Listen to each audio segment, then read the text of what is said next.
Hello friends, मैं हूं गौरव और अफ्रीका ये दुनिया का वो रीजन है जहां पर पृथ्वी की 60% सोलर एनर्जी पहुंचती है। बट गेस व्हाट, इस झुलसा देने वाली गर्मी के बीच अफ्रीका फिर भी अपनी टोटल इलेक्ट्रिसिटी डिमांड का सिर्फ 0.6% ही सोलर पावर से पूरा करता है और उसके बदले में 10 गुना ज्यादा इलेक्ट्रिसिटी अपने हाइड्रो इलेक्ट्रिक पावर प्लांट से पूरा करता है। अब इसका मतलब समझ रहे हो, अफ्रीका जहां पर हर साल सूखा पड़ता है, वहां पर खेती बाड़ी तक के लिए पानी नहीं मिलती, पर फिर भी वहां के लोग मुफ्त में मिल रहे सनलाइट के बजाय पानी वेस्ट करना ज्यादा फायदेमंद क्यों समझ रहे? यानी कि वहां पर सोलर पावर जनरेशन को लेकर कुछ तो इशू जरूर है जिसे हम शायद देख नहीं पा रहे। आखिर क्या? हमने बस थोड़ी सी छानबीन की और ये पता चला कि अफ्रीका के सूखे बंजर रेगिस्तानों पर अगर सोलर पैनल्स लगा दिए, अगर उससे ढक दिया, तो पृथ्वी का पूरा क्लाइमेटिक साइकिल ही बिगड़ जाएगा। सहारा के रेगिस्तान में बारिश शुरू हो जाएगी और सभी महासागरों में साइक्लोन्स आने लग जाएंगे और देखते ही देखते साउथ अमेरिका का अमेज़न रेन फॉरेस्ट एक डेजर्ट में तब्दील हो जाएगा। And yes, I am not kidding. ऐसा ऑब्जर्व किया गया है कि जिस साल अफ्रीका के इस सहल रीजन में बारिश ज्यादा होती है, तब अमेज़न रेन फॉरेस्ट की ग्रोथ कम हो जाती है और जब वहां बारिश कम होती है, उस साल अमेज़न अलग ही तेजी से फलने फूलने लगता है। आई नो, ये सुनने में थोड़ा सा अटपटा लग रहा होगा कि अफ्रीका कहां पर और साउथ अमेरिका कहां पर, क्या संबंध हो सकता है? पर नासा के कैलिप्सो सैटेलाइट ने यह ऑब्जर्व किया है कि हर साल अफ्रीका के सहारा से एटलीस्ट 182 मिलियन टन डस्ट जमीन से उठते हैं और फिर वो पूरा अटलांटिक ओशन पार करके फाइनली अपने इस 4828 किलोमीटर के सफर के बाद साउथ अमेरिका के अमेज़न रेन फॉरेस्ट पर बरस कर वहां के पेड़ पौधों को बढ़ने में मदद करते हैं। अब नासा के अनुसार इस डस्ट में भारी मात्रा में फॉस्फोरस होता है जो किसी भी प्लांट के ग्रोथ के लिए एडिनोसाइन ट्राइफॉस्फेट एटीपीज के रूप में सोलर एनर्जी कैप्चर करने में मदद करता है। अब ट्रॉपिकल रीजन्स में होता क्या है? बारिश की वजह से उनकी खुद की फॉस्फोरस की मात्रा डाइल्यूट हो जाती है और इसीलिए ये सहारा की डस्ट एक तरह से अमेज़न की लाइफलाइन की तरह काम करती है। हाउ ब्यूटीफुल,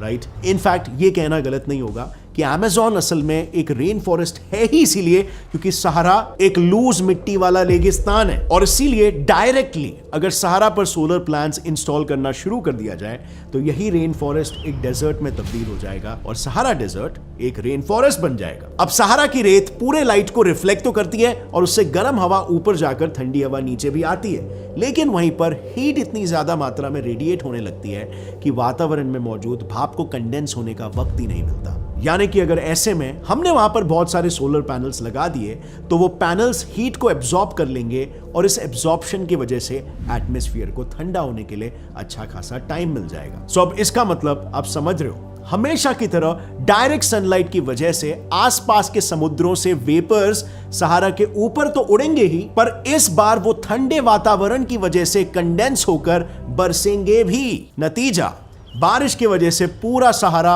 एक रेन फॉरेस्ट में तब्दील हो जाएगा और सिर्फ सोलर पैनल्स लगाकर हम उसे टेक्निकली समय में 5000 साल पीछे भेज देंगे। Yes, you guessed it right. Believe it or not, आज से 5000 साल पहले अफ्रीका ओरिजिनली एक हरा भरा जंगल ही हुआ करता था और अमेज़न में बहुत ही कम पेड़ हुआ करते थे। बट फिर जैसे ही अफ्रीका में अफ्रीकन ह्यूमिड पीरियड की शुरुआत हुई, अमेज़न और सहारा इन दोनों के नक्शे ही बदल गए और फायदा उठाया सिर्फ और सिर्फ अटलांटिक ओशन ने। मैं आपको आसान भाषा में समझाता हूं कैसे। नासा के कैलिप्सो की मदद से बनाए गए इस मॉडल में आप ये साफ देख सकते हो कि सहारा से जो डस्ट उठती है उसमें से थोड़ी बहुत डस्ट अटलांटिक ओशन में भी गिर जाती है। यानी अमेज़न के भी पहले उसका सबसे ज्यादा इंपैक्ट पहले तो रास्ते में पड़ने वाले अटलांटिक ओशन पर पड़ता है। देखो, ये है अटलांटिक ओशन का फूड चेन जिसमें इन फोटोसिंथेटिक प्लैंक्टन्स पर श्रिम्प्स डिपेंडेंट है। उन श्रिम्प्स को फिर छोटे फिशेस खाते हैं और उन छोटे फिशेस को लास्टली बड़े फिशेस खाते हैं। यानी all in all Atlantic ocean के फूड चेन का एक सबसे महत्वपूर्ण हिस्सा है प्लैंक्टन्स।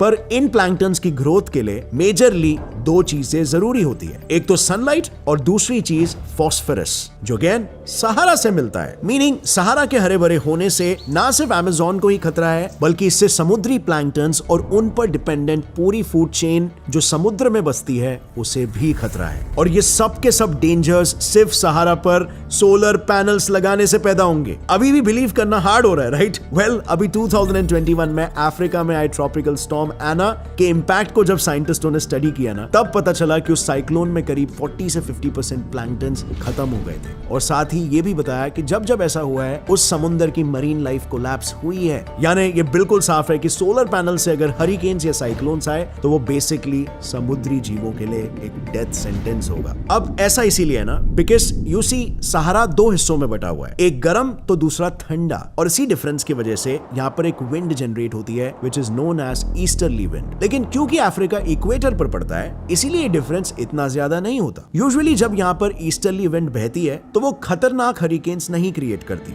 लेकिन इसके विपरीत, लेट्स से हमने पूरे सहारा को सोलर पैनल से कवर कर लिया, तो अब होगा ये कि जो ठंडा रीजन है वो बारिश के वजह से और ठंडा हो जाएगा और इससे उन हॉट और कोल्ड रीजन्स के बीच डिफरेंस बढ़ जाएगा। नतीजा, अनस्टेबल ईस्टर्ली विंड और अटलांटिक ओशन में खतरनाक हरिकेन्स जो प्लैंक्टन्स के मुंह से उनका निवाला छीन लेते हैं। और बेसिकली जब कोई भी हरिकेन आता है तब वो अपनी ताकत से ऊंची ऊंची लहरों को भी क्रिएट करता है जो न्यूट्रिएंट्स को प्लैंक्टन से दूर बहा ले जाते हैं। यानी माहौल कुछ ऐसा बन जाता है कि ना तो प्लैंक्टन्स के लिए खाना बन पाता है और ना वो किसी के लिए खाना बन पाते हैं। Which means पूरे अफ्रीका पर सोलर पैनल्स लगाने से हम सस्टेनेबल एनर्जी तो बना लेंगे, लेकिन उससे पूरे पृथ्वी के क्लाइमेट पर एक गहरा असर पड़ेगा, अनलेस हम उसे सिर्फ उतना ही कवर करें जितना की हमें जरूरत है। जी हाँ, इंटरेस्टिंगली हमें पूरा सहारा चाहिए ही नहीं। पूरे 9.2 मिलियन स्क्वायर किलोमीटर एरिया वाले सहारा का सिर्फ 1.2% हिस्सा ही काफी है पूरे पृथ्वी को बिजली से रोशन करने के लिए। और इसीलिए अब सवाल ये उठता है कि अगर सिर्फ इतना ही पार्ट चाहिए तो फिर अब तक अफ्रीका में क्यों कोई भी सोलर प्लांट आज तक एक्टिव नहीं हो पाया, और क्यों वहां पर 60 करोड़ से भी ज्यादा लोग अंधेरे में अपनी जिंदगी बिता रहे हैं? वेल, इस पर साइंटिस्टों का यह कहना है कि नॉर्मली हर एक सोलर पैनल पर 100% लाइट तो स्ट्राइक करती है, लेकिन उसमें से सिर्फ 40% एनर्जी को हम इलेक्ट्रिसिटी में कन्वर्ट कर पाते हैं। बाकी पूरी सोलर एनर्जी वेस्ट हो जाती है। क्योंकि आपको शायद ये पता होगा कि हर एक सोलर पैनल में कई सारे सिलिकॉन से बने फोटोवोल्टिक सेल्स होते हैं, जिसमें ऐसे पी टाइप और एन टाइप जंक्शंस होते हैं। इसमें एन टाइप बेसिकली वो हिस्सा होता है जहां ऑर्डिनरी सिलिकॉन के बीच कुछ एक्स्ट्रा इलेक्ट्रॉन्स वाले सिलिकॉन एटम्स प्लेस किए जाते हैं, और इसके विपरीत पी टाइप वो हिस्सा होता है जहां इलेक्ट्रॉन डेफिशिएंट सिलिकॉन्स ज्यादा होते हैं। यानी इन शॉर्ट, ऐसे स्ट्रक्चर्स में जब भी कोई लाइट फोटोन एन टाइप में मौजूद किसी इलेक्ट्रॉन को स्ट्राइक करेगा तो उस जगह का इलेक्ट्रॉन फ्री होकर एक कंडक्टिव प्लेट से बहता हुआ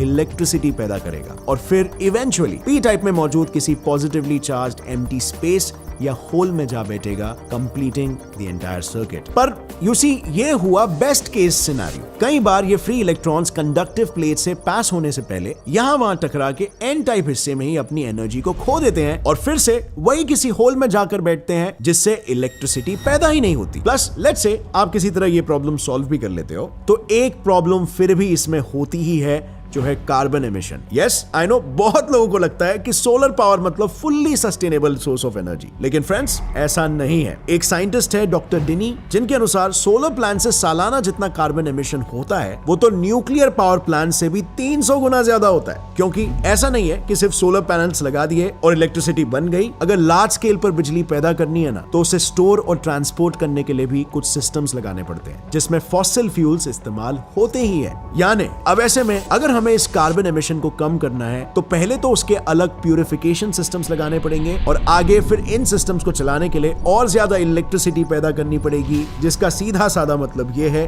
कि 4 आने की मुर्गी और 12 आने का मसाला। एंड ट्रस्ट मी, ये कोई खोखले शब्द नहीं है, ये शब्द एक डेसर्टिक नाम की कंपनी के पर्सनल एक्सपीरियंस पर बेस्ड है, जिसने अफ्रीका में 3 मैसिव सोलर प्लांट्स खड़े करके देखा है। इन सोलर प्लांट्स का नाम था नूर 1, नूर 2 और नूर 3, पर आज के तारीख में वो प्लांट्स बीच रेगिस्तान में बस पड़े पड़े धूल खा रहे हैं। अब ऐसा क्या हो गया इन पावर प्लांट्स के साथ? क्यों ये इतने बड़े फेलियर साबित हुए? तो देखो, इन प्लांट्स में ना ऑर्डिनरी सोलर पैनल्स के बदले कई पैराबोलिक प्लेट्स लगे थे, जिनसे लाइट रिफ्लेक्ट होकर उनके फोकल पॉइंट पर मौजूद एक ऑयल ट्यूब को हीट करती थी। अब इस गर्म ऑयल का काम था कि बेसिकली वो आगे पानी को भाप बनाकर जनरेटर टर्बाइंस घुमाता था, और इसी के साथ उसमें से कुछ ऑयल एक अलग चेंबर में रखे एक सॉल्ट में अपनी हीट ट्रांसफर करके उसे भी पिघलाता था, ताकि रात भर एक्स्ट्रा हीट को स्टोर किया जा सके। अब या ऑब्वियसली ये ज्यादा एफिशिएंट था, क्योंकि इसमें सनलेस रातों का भी ख्याल रखा गया था, बट स्टिल गेस व्हाट, जो मोल्टन सॉल्ट इन सिस्टम्स में यूज किया गया था वो बाकी सभी ऑल्टरनेटिव्स में सबसे एफिशिएंट होने के बावजूद 120 से 220 डिग्री सेल्सियस पर ही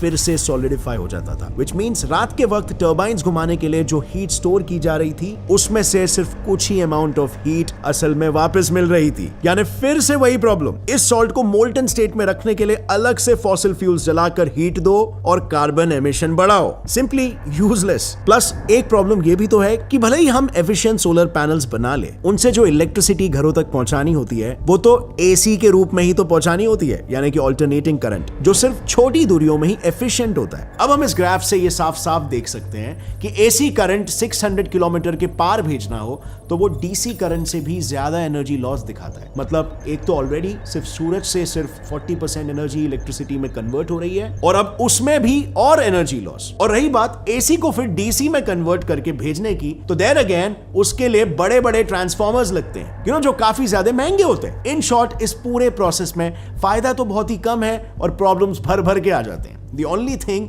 जो हम फिलहाल कर सकते हैं वो है वेटिंग, क्योंकि रिसेंटली इंग्लैंड की यूनिवर्सिटी ऑफ मैनचेस्टर की टीम ने नथिंग से समथिंग डिराइव करके दिखा दिया है। अब वो समथिंग एग्जैक्टली क्या था उस पर मैंने ऑलरेडी एक डिटेल वीडियो बनाया, यहां पर आप क्लिक करके उसे देख सकते हो। बहुत ही इंटरेस्टिंग वीडियो है, मैं ट्रूली रेकमेंड करूंगा। और अगर इस वीडियो से आपको कुछ भी नया सीखने मिला, एक लाइक जरूर ठोकना। Gets and fly science channel को सब्सक्राइब कर लो और बेल नोटिफिकेशन दबाओ ताकि आगे आने वाली हमारी कोई भी वीडियो की अपडेट आप मिस ना करो। As always stay curious, keep learning and keep growing. जय हिंद।